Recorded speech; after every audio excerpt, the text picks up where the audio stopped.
Hey there, I am D. Listen very carefully to the following excerpt. That's like you saying, well, I'm an atheist, but I'm a Christian too. I mean, how would that look? You can't worship the devil and be a Christian. It doesn't work.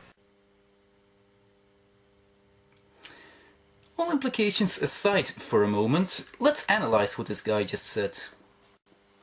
I'm an atheist, but I'm a Christian too. And that's so surprising because... seriously, I've already come across at least one user who defines him or herself as a Christian, but doesn't believe a God exists. I mean, this user would say that he follows, or is it she?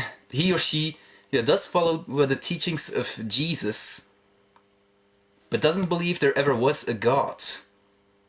And, well, that makes perfect sense. I mean, it's a bit like me saying, I happen to agree with one or two things that the doctor has said, but that doesn't mean I believe the doctor to be real. He's just some character from a TV show. So yes, it does make perfect sense. You can't worship the devil and be a Christian. One can argue about that one. I mean, how do you define the devil? The ultimate evil, is that right? Well then.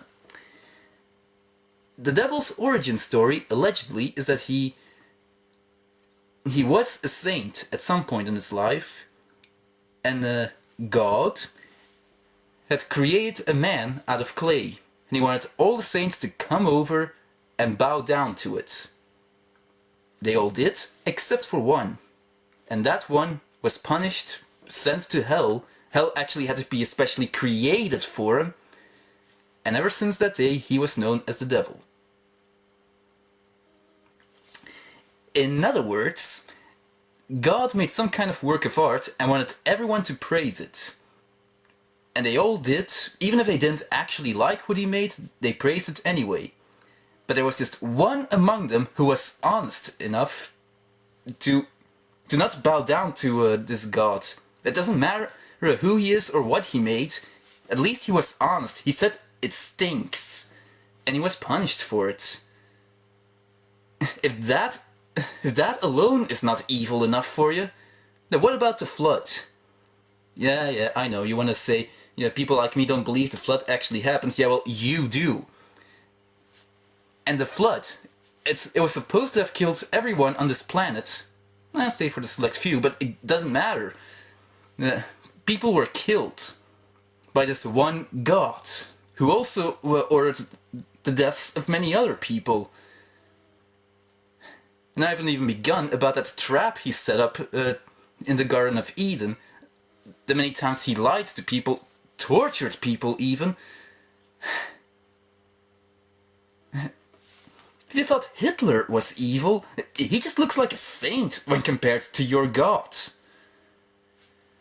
So if you want to define the devil as the ultimate evil, then by all means, this God you worship is the devil.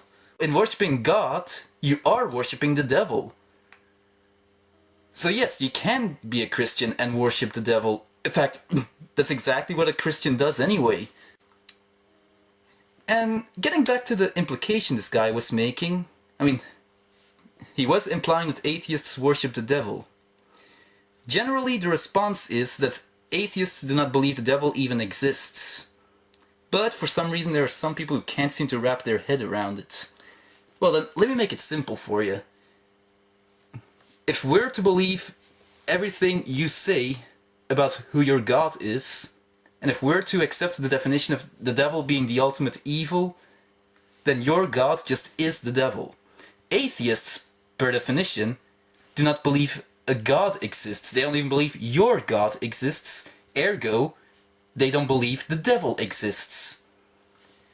And if they can't believe the devil exists, then they can't worship it. There, plain and simple.